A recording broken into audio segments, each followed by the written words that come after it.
Hey guys, it's right before the Shabbat, and today I am reading Genesis chapter 30, King James Version and Message in one video. I'm gonna just jump right in, as usual, to chapter 30, King James Version. And when Rachel saw that she bare Jacob no children, Rachel envied her sister and said unto Jacob, Give me children, or else I'll die. And Jacob's anger was kindled against Rachel, and he said, Am I in God's stead? Who hath withheld from thee the fruit of the womb? And she said, Behold, my maid Bilhah, go unto her, and she shall bear upon my knees, that I may also give children by her. And she gave him Bilhah, her handmaid, to wife, and Jacob went unto her. And Bilhah conceived, and bare Jacob a son. And Rachel said, God hath judged me, and hath also heard my voice, and hath given me a son. Therefore called she his name Dan. And Bilhah, Rachel's maid, conceived again, and bare Jacob a second son. And Rachel said, With great wrestlings have I wrestled with my sister, and have I prevailed. And she called his name Naphtali. When Leah saw that she had left bearing, she took Zilpah her maid, and gave her to Jacob to wife. And Zilpah, Leah's maid, bare Jacob a son. And Leah said, A troop cometh.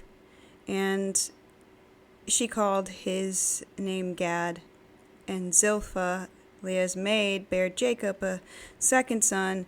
And Leah said, Happy am I, for the daughters will call me blessed. And she called his name Asher. And Reuben went in the days of wheat harvest, and found mandrakes in the field, and brought them to his mother Leah. And Rachel said to Leah, Give me, I pray thee, of thy son's mandrakes. And she said unto her, Is it a small matter that thou hast taken my husband? Wouldest thou take away my son's mandrakes also? And Rachel said, Therefore he shall lie with thee tonight for thy son's mandrakes. And Jacob came out of the field in the evening, and Leah went out to meet him, and said, Thou must come unto me, for surely I have hired thee with my son's mandrakes. And he lay with her that night. And God hearkened unto Leah, and she conceived, and bare Jacob a fifth son.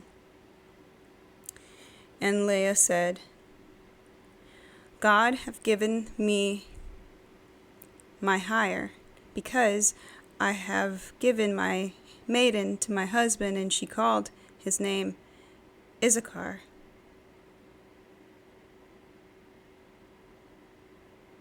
And Leah conceived again, and bare Jacob a sixth son. And Leah said, God hath endued me with a good dowry. Now will my husband dwell with me, because I have borne him 6 sons. And she called his name Zebulun. And afterwards she bare a daughter, and called her name Dinah. And God remembered Rachel, and saw, and God hearkened to her, and opened her womb, and she conceived, and bare a son, and said, God hath taken away my reproach. And she called his name Joseph, and said, The Lord shall add to me another son.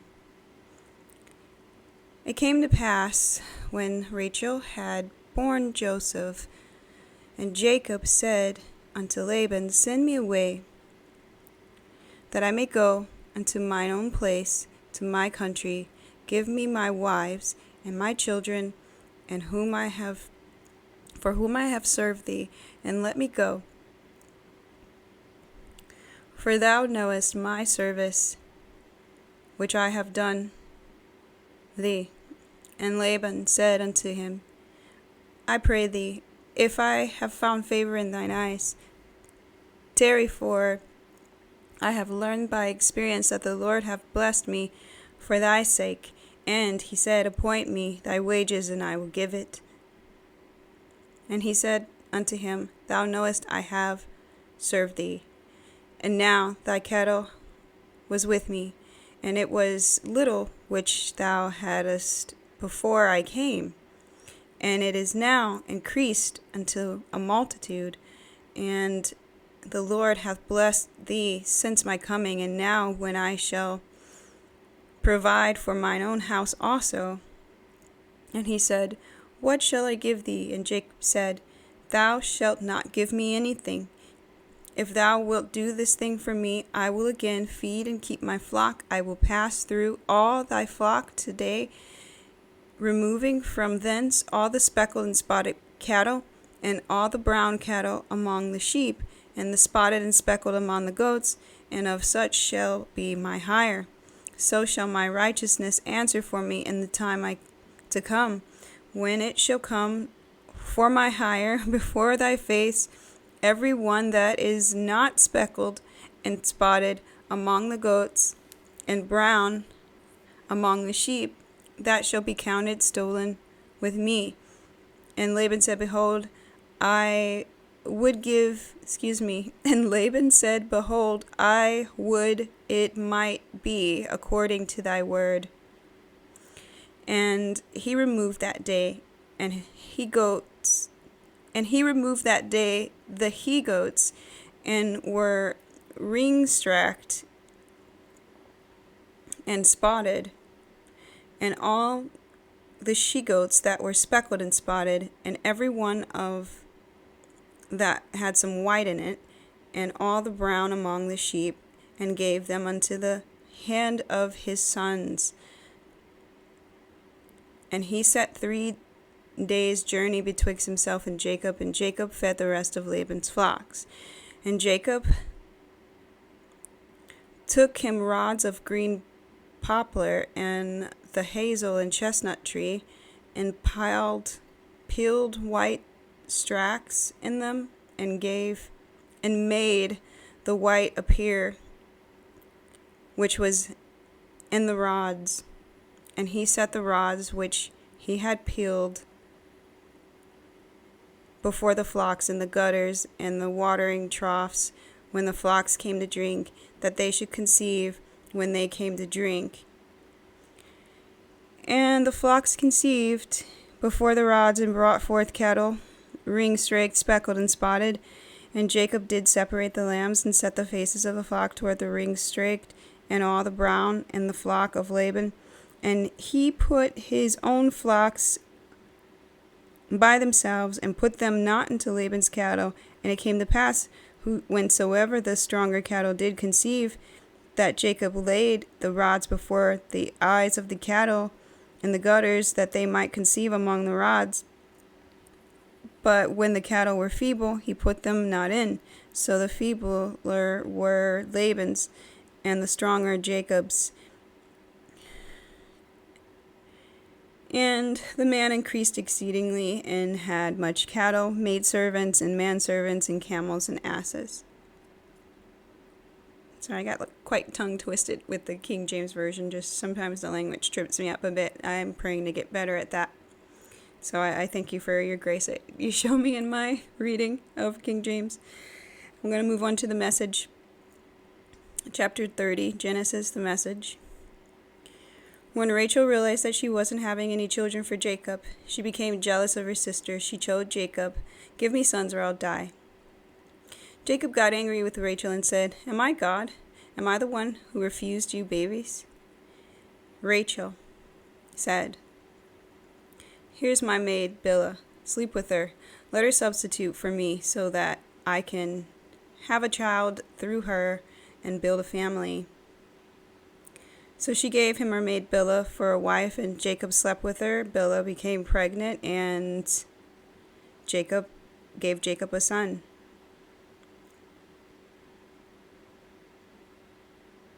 Rachel said, God took my side and vindicated me. He listened to me and gave me a son. She named him Dan, vindication. Rachel's maid Bilhah became pregnant again and gave Jacob a second son. Rachel said, I've been in and out fight with my sister, and I've won. And she named him Naphtali. When Leah saw that she wasn't having any more children, she gave her maid Zilpah to Jacob for a wife. Zilpah had a son for Jacob. Leah said, how fortunate. She named him Gad, lucky. And when Leah's maid Zilpah had a second son for Jacob, Leah said, a happy day. The women will congratulate me in my happiness.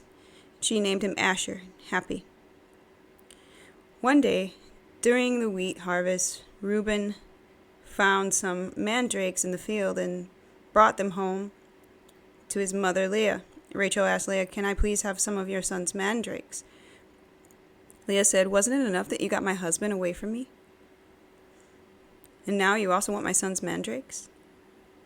Rachel said, all right, I'll let him sleep with you tonight in exchange for your son's mandrakes.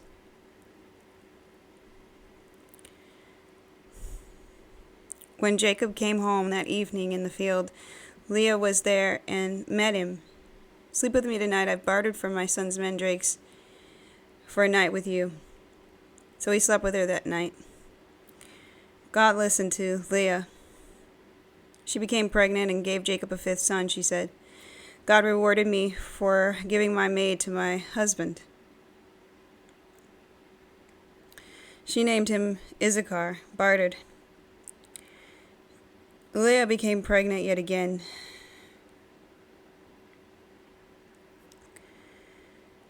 And gave Jacob a sixth son. God has given me a great gift. This time my husband will honor me with gifts. I've given him 6 sons. She named him Zebulun, honor. Last of all, she had a daughter and named her Dinah. And then God remembered Rachel. He listened to her and opened her womb.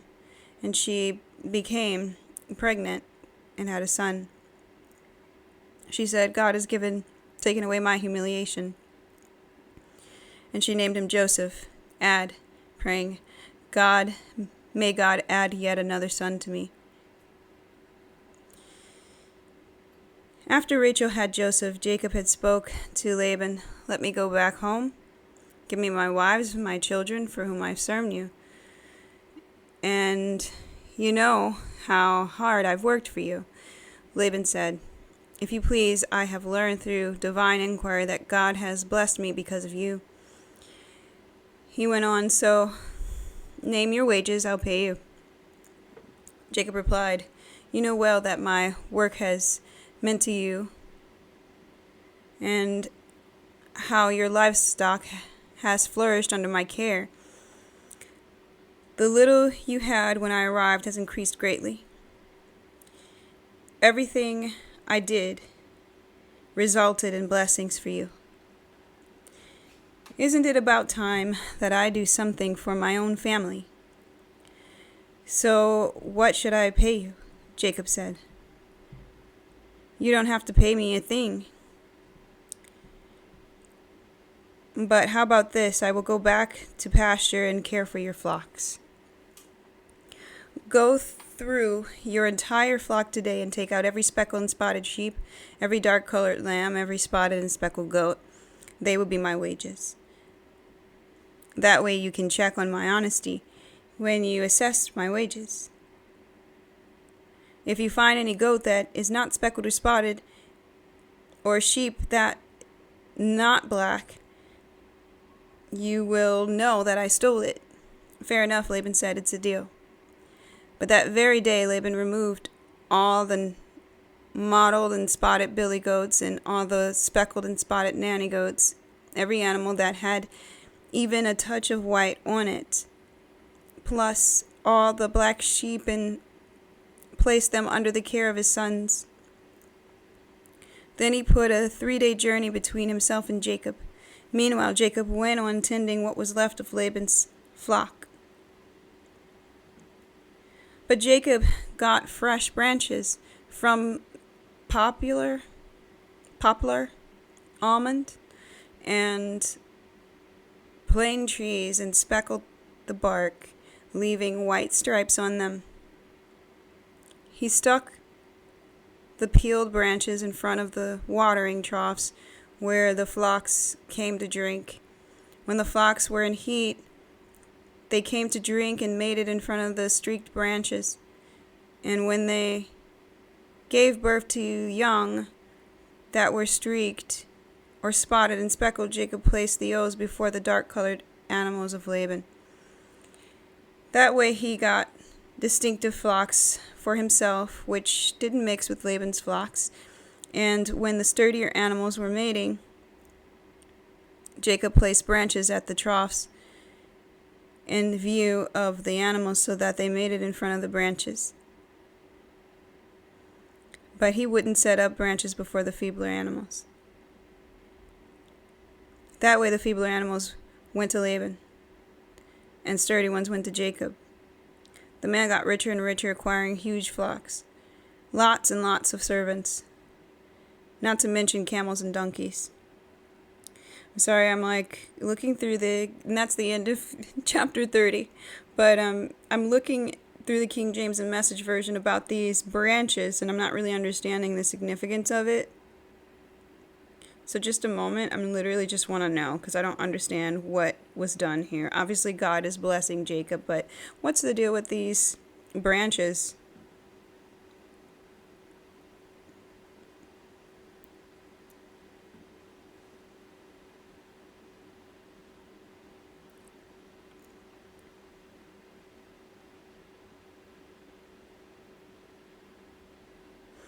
Okay, I'm just looking and I found something. It says Jacob, working for his father-in-law Laban, had a deal to receive wages in the form of livestock born to Laban's flock.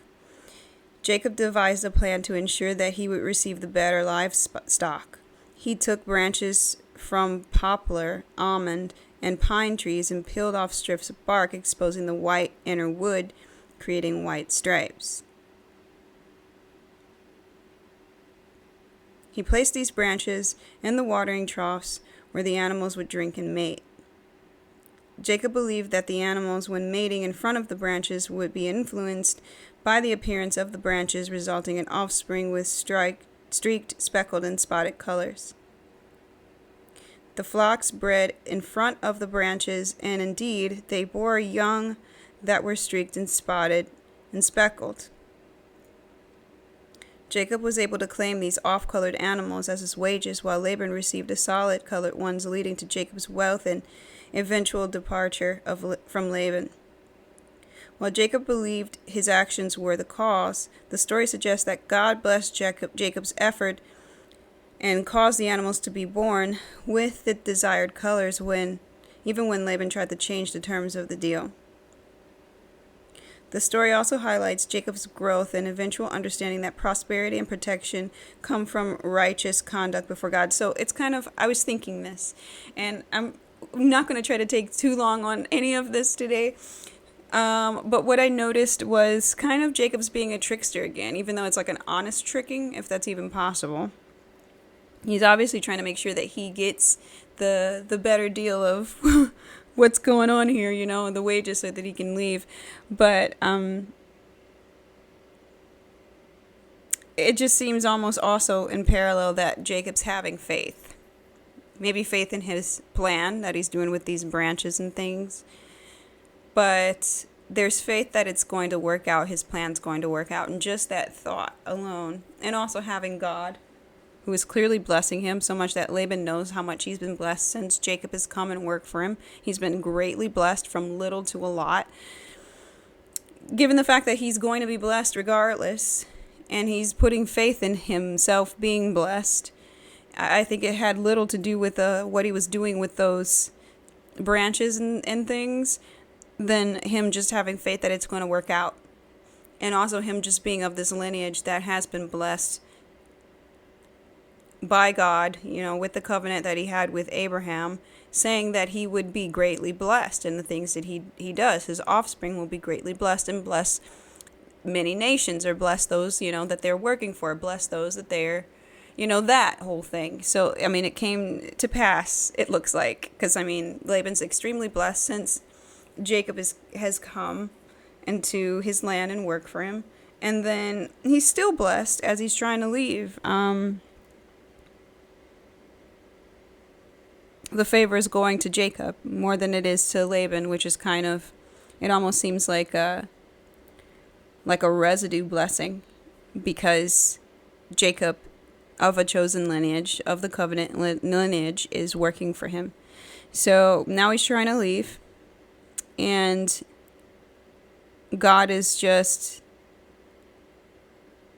blessing him, making sure that the strong offspring of these animals are coming with these streaks and spots and things, and that's to be Jacob's wages. So I just noticed that, like, Jacob's faith, even though it wasn't necessarily straight and directly into God here, he did have faith that it was going to be. God honored that. And it didn't have anything to do with the branches. It was all God, but, it still happened. I found it a little disturbing, the first half of this chapter. I mean, I know some people are like desensitized to stuff like this, but I'm not. I'm not really a big fan of men sleeping with a bunch of women sleeping with a bunch of men. I'm not a big fan of multi-marriages. I'm not a big fan of any of that. I really just don't believe in any of that. I believe in, if you can, be a virgin, date, maybe, court, but don't get physically involved until, God gives you the sign and shows you that is your life partner. It just saves you a lot of trouble, at least for some of us. Some people are about that dating life where they want to test people out for years and stuff, and I don't know. I just don't have too much to say about people in that lifestyle. I just know it isn't mine, and according to this Bible, that's not the plan of God either, and I completely agree with that. It just creates a lot of mess, a lot of soul ties, just a lot of gross. Just not my thing. I'm not for the whole, this is my first, second, third wife, husband stuff. I'm not for that. Because just at what point is it even real? Oh, the third time is the real time. Is it? So I don't know. Maybe it's just whatever you got at the moment is the real one for you until the next one. I don't know. I'm more of a, one person and we're done. And I know that's, these days, it just seems like it's not something that seems likely, but I believe that God can do anything. And I'm just going to stay with that mindset, that God can do anything, even if it does seem like something old-fashioned or from like a time that just doesn't exist anymore. And I don't believe that. And so for me, I don't get involved with men or just in that stuff in that way. It's just, oh my gosh, no. And I did kind of have an experience like that, and it only hurt my life, really. Like, it just devastated my life. That modern dating stuff. Never again. So, as I said, the first half of this chapter in both King James and Message was really difficult to read because I just found it really gross. And I know that this is like the formulation of the 12 tribes of Israel. God said that, this lineage was going to be blessed. So, God's word doesn't come back void. It's got to be blessed now. But the way that it went about it, I just see a lot of repeats from Abraham and his marriage, from Isaac and his marriage. There's the barrenness, from the wife that he loves, not able to conceive again. This is the third generation. It's happening again. I also see kind of a repeat from Abraham and Sarah, like the giving of the maid to conceive children. They're also trading mandrakes for a night with him. It's just all kinds of, I don't know. I'm not pleased with reading this. I think it's gross. I think this whole thing is gross. Just really irresponsible ways people are using their bodies, and I kind of understand a little bit of it, but we've got two wives here fighting over one man. They were probably fine as sisters before this, and now they're like hating each other, these sisters. All because of a man, and love and being loved by a man, and Leah's just having children hoping that he's going to love her when he loves Rachel. And they're just saying such strange things, like, I know these things are just not the truth. Where's gosh, where is it? Trying to see where it says which sister says what. Rachel giving her maid Bilhah to Jacob, and the fact that he just goes with it. Ugh, I'm just grossed out by this whole thing. I mean, I know that this is a sacred, the children, it's not their fault, but just the adults, just the whole thing is absolute sexual immorality and gross. She says when she gets the child, Rachel, from, the result of her husband sleeping with her maid, she says, God took my side and vindicated me. He listened to me and gave me a son. I don't think he's taking her side and telling her, get your maid and do adultery. That doesn't sound like God to me. This sounds like a bunch of humans being really fleshy and weird in their emotions and being caught up in life. That's what this whole thing with the sisters and the maids and this man, Jacob. Yikes. I don't really have too much else to say about this. It's just, I think this is the messiest marriage of the three between Abraham, Isaac, and Jacob. Jacob has the grossest. I know most people aren't a fan of that, and they'll probably justify him. Back then it was okay to do that. No, it wasn't. I mean, it says in Genesis, the very first 2 chapters, one man and one woman. So this isn't God's plan. Whatever's going on here with these 4 women and 1 man. I mean, it does seem like, and it says, it doesn't indicate that it doesn't indicate that Rachel prayed to God. Even though Jacob has said, am I God? I can't make, I don't create children and do that, when Rachel's complaining. But it just seems like she didn't really, I'm not sure. I'll have to look through it again. In fact, let me just take a look. It looks like in the King James Version, she doesn't really pray. It doesn't mention her praying to God about opening her womb. Maybe she did. It seems like it would be a natural thing for her to do, given that she is in this Hebrew asking of God, knowing God, walking with God family. But, and this is one thing I loved about Isaac and Rebecca, was the fact that they went straight to God for the matters, and it was solved. There was no one else involved. There were no handmaids. There were no second, third wives and all this other stuff. Like, they just went with that, and God listened and helped them. And this was just, I can't imagine what God was thinking looking down on this. It's just a big old mess. It was very hard to read this first part of the chapter, because it's one of the things that human beings really, like, when it comes to, like, sexual things, it's just, most human beings are just really gross about it. Just really gross about it. I mean, I don't understand it personally. Oh, I've got this person, but that person looks hot to me. Let me throw this person away and get with this other person because now I'm in love with them, or whatever. It's just, I don't know. That doesn't sound like love. It just sounds like a bunch of lust. It just sounds like a bunch of someone just wanting to sleep around and get the pleasure from that. I don't know, but it just seems so empty. I'm not a fan.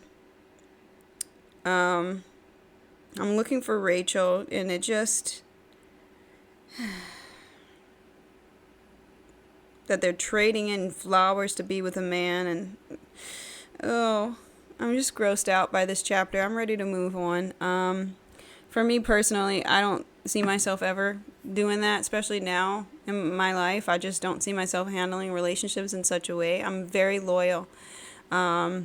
You pretty much have to, like, throw me away in order to, like, destroy, whatever me and whatever a man would have. You'd have to, like, literally kind of turn your back on God and stuff just to get away.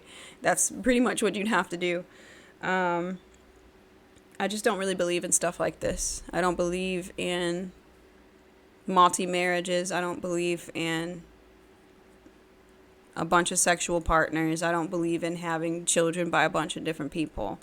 I don't believe in stuff like that. And it's just not God's plan. It just creates so much destruction in people's lives, including the children. It can definitely create a division with the children. And you'll see that in this Bible. There are situations where some of these men had multiple wives, and because they had multiple wives and the children were not full brother and sister, some of them were raping each other and killing each other. There's just so much going on there that there's a reason why God implements these type of laws, and it isn't, to be a goody two shoes. Nobody's meant to be perfect, and I understand you do slip up. There are moments, and as I said, I dated somebody, and it turned out to just be like a complete fake or something. I don't really know. Like, it just turned out to be a lie, and I had to deal with the outcome of that person and the fact that they weren't real. Like, they were playing a game or something. I don't know. So, I mean, not just through my personal experience, but I've read in this book, I've seen it through other people's lives. It's just not the way to go. And I'd rather wait on God. I'm so serious. I'd rather wait on God for my blessing, for a good family, a loyal husband that actually truly cares about me, cares about who I am as a person, that is irreplaceable. Than just get all into this messiness. I can't do it personally. And I expect my husband, my spouse, to be the same way. I'm getting a little too deep in that, but it's just, that's just the thing for me. I have several things in life that it's just, I don't tolerate, and that's a big one. I don't believe in that type of way. I know some people just say, oh, well, you just divorce and get, find a new one, or you just break up and get another one, and, oh, well, that was your ex-boyfriend, girlfriend, this is the current one, that you're sleeping with, or, living with before you get married, playing house, like, just all this stuff. I'm just not for that. There's no point of playing house with a person in hopes that maybe they'll marry you one day, because they could still marry you and completely treat you like crap, like trash. So, I mean, honestly, I would just, for me, I just don't engage in that type of activity. And I don't expect to be with somebody who engages in that either. To those who are doing that, I don't know, if you're reading this Bible and you're in this Bible study with me, I hope that, and it's okay if you made mistakes before you knew God, maybe you do have multiple children by multiple people and stuff, and like, this is just before you knew God, or you had a bunch of sexual partners or whatever before you knew God. Like, God forgives, and, the slate can be washed clean, and you can, but you'll still have to deal with part of the aftermath of those choices, but He's not going to hold it against you. I wouldn't hold it against you either if you're, turning from those ways and you're now awake and God and the Holy Spirit and you're walking with Him. I won't judge that. But when it comes to stories like these, I just don't like them. It's just, I don't know. I just don't like that stuff. It's so destructive and selfish and gross. For me personally, I wouldn't want to be with a man who's been with a lot of women. That's not impressive to me. That's, if you want me to not want you, do that. So, I digress. We're going to see what happens in chapter 31. I kind of want to move on from this now. I didn't really like this chapter much. One last note, though. Jacob did say he wants to return now. He's done his time. He's got his wife. He's got a bunch of kids. He's got, the riches and things that he's made. He's been blessed with by God. He's ready to return to the land of Canaan, because that's the land that God had promised. He knows. Eventually, he knew he would have to go back. I mean, it's just part of the will of God, the promise of God. All of the blessings and promises that God has for him and his lineage is there. So it's time for him to get up and go. He's served his time. Who knows how long he's been there. He did 7 years for Rachel, 7 years for Leah. That's 14 years. Plus, they just had a bunch of kids. So who knows? It could have been another 5, 10 or so years. I mean, they've had a bunch of kids at this point. So it could be another 10 years. It could be like 20 something, 30 something years that he's been with Laban. And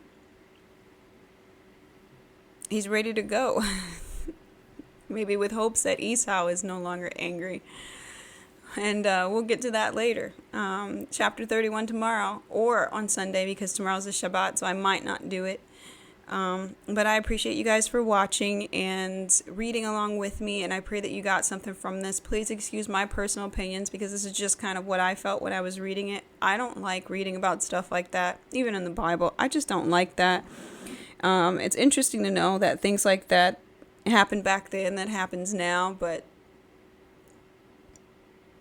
and it's interesting to see that, people who are in God's will in some form, or blessed by God, or chosen by God, they are not perfect.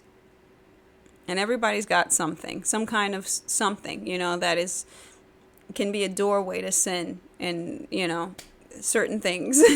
Everybody's got something.